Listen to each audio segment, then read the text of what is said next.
Heyo! Today I'm going to show you how to replace the accessory drive belt on the Mercury Verado. You only need to remove the top cowling, but I removed both just for this video. You're going to start by taking off the flywheel cover. It just pops off.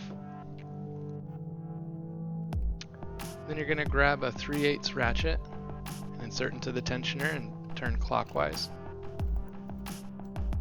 Pull the belt off. Sometimes you'll have the starter stick. If you just tap on the top of the pinion gear, it'll slide down.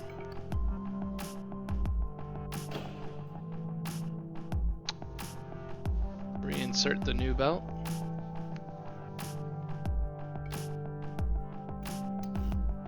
Loosen the tensioner.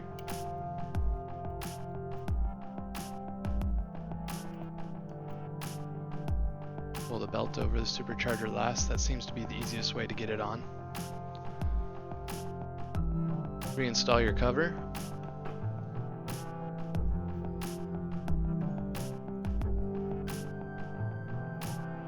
And you're good to go. Thanks for watching.